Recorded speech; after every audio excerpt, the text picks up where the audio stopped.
ग्वालियर में कांग्रेस नेता फूल सिंह बरैया ने नरोत्तम मिश्रा के खिलाफ दिए बयान पर सफाई पेश की है। फूल सिंह बरैया ने नरोत्तम मिश्रा को चैलेंज दिया था कि अगर उनमें दम है तो वो उनके सामने जीत कर दिखा दें। उनके पिता का नाम लेकर जो चैलेंज दिया था, इस मामले में फूल सिंह बरैया ने कहा कि मैं ये कहना चाहता हूं कि उनके पिताजी मेरे पिताजी सभी पूज्य हैं और उनको अगर इस बात का बुरा लगा है तो मैं खेद व्यक्त करता हूं।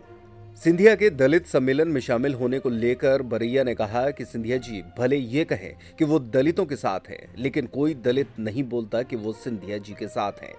सेकुलर दलित समाज और फासिस्टवादी पार्टियों के चंगुल में नहीं फंसेगा। उन्होंने कहा कि सिंधिया जी अब फांसीवादी पार्टी में हैं।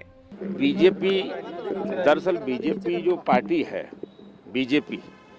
बीजेपी एक ऐसी पार्टी है जो व्यवस्था को कायम कर रखना चाहती है और जातिवाद में विश्वास करती है, ऊंच नीच में विश्वास करती है और अपने कार्यकर्ताओं को वो ऐसे ही पाठ पढ़ा रहे।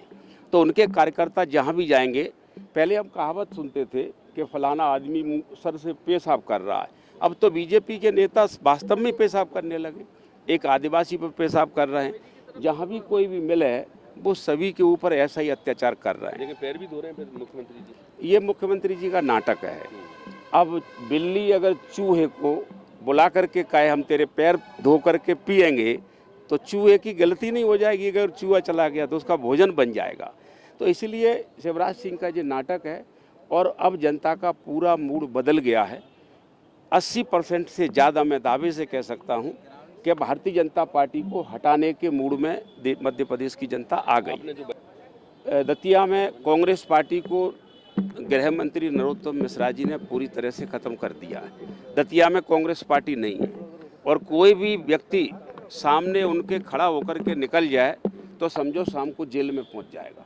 और जेल में क्या क्या यातनाएं करते हैं, उल्टा तक लटका देते हैं और इतना गंदा पानी पिलाते हैं जेल में। वो सभी की ये कहते हैं हम इसकी औकात दिखा देंगे। तो अत्याचार इतना बढ़ गया है कि मैं कहता हूँ कि कोई भी व्यक्ति मैं पुलिस के बारे में कहे, थानेदार को मर्डर हो जाए थानेदार एफआईआर नहीं लिखता। एसपी को मालूम है, कलेक्टर को मालूम है और हमें दादा के बिना कुछ नहीं करना, ये कहते हैं। तो फूल सिंह बरैया कांग्रेस को खड़ा करने के लिए अगर मैं चैलेंज करता है तो कौन सी बात है। मैं अभी भी चैलेंज कर रहा हूँ कि नरोत्तम मिश्रा जी अगर उनमें हिम्मत है तो चुनाव लड़ के दिखा दें, इस बार जीत के दिखा दें। मेरा दावा है, तो मैंने ये दावा किया है। उसमें अगर मैंने नरोत्तम देंगे, दबा देंगे, ये कर देंगे, वो कर देंगे, नहीं, देखिए मैंने नरोत्तम मिश्रा जी को कहा है, उनके पिताजी का नाम लेकर कहा है। हम लोगों के यहाँ पर ऐसी बात जनरल बोली जाती है कि उनके पिताजी में दम है तो आ जाए, फलाना हो जाए। हाँ ठीक है, किसी को बुरा लगा पिताजी के नाम पर, उनके पिताजी मेरे पिताजी आपके पिताजी पूज्य हैं, इसमें कोई दोहरा नहीं है। लेकिन नरोत्तम मिश्रा जी के ऊपर बयान देने पर ब्राह्मण अगर एक होते हैं तो मैं ब्राह्मण को ऐसा मानता हूँ कि धरती पर भारत भूमि में ब्राह्मण एक बुद्धि का काम करने वाला था। किसी व्यक्ति पर बयान देने से ब्राह्मण एक कैसे हो सकते हैं, ये मुझे भी समझ में नहीं आया कि भाई क्या चाहते हो। भी मैंने तो एक व्यक्ति को बयान दिया है, व्यक्ति के खिलाफ बोला है। मैं व्यक्ति के खिलाफ आज भी बोल रहा हूँ, आगे भी बोलूँगा। बरैया जी, आप अपने बयान पर अभी भी कायम है क्या, जो लगातार आप कहते रहे हैं, दावा करते रहे? अब वर्तमान परिस्थिति कौन सा दावा? राजभवन के सामने राजभवन क्या मध्य प्रदेश में 80% से ज़्यादा जनता बीजेपी को हटाने के मूड में आ चुकी है।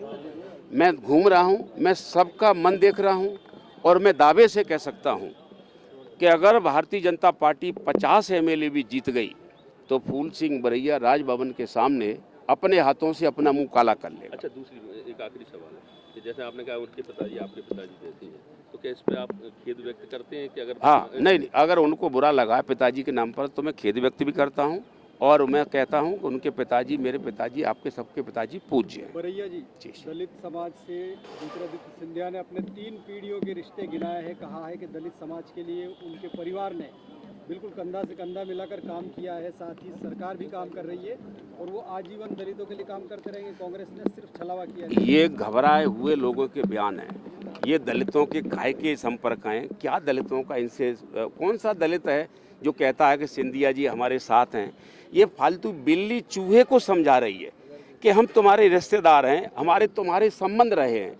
अब चूहा समझ में आ गई उसमें, हाँ हमारे इनके रिश्ते चला गया तो चूहा भोजन बनेगा। ये कोई बयान नहीं है, इसका कोई मतलब नहीं है। सेकुलर समाज फासिस्ट लोगों के चंगल में फंसने वाला नहीं है। ये सिंधिया जी उस पार्टी में जो फासिस्ट पार्टी है, और सेकुलर लोग फासिस्ट में जा ही नहीं सकते। मैं दावे से कह सकता हूँ।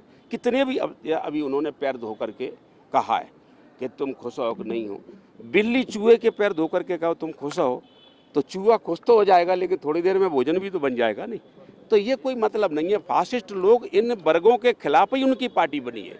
भारतीय जनता पार्टी जो पार्टी बनी है इन वर्गों के खिलाफ बनी है, वो पार्टी कभी इनके पक्ष में नहीं आ सकती। ठीक है भाई। धन्यवाद।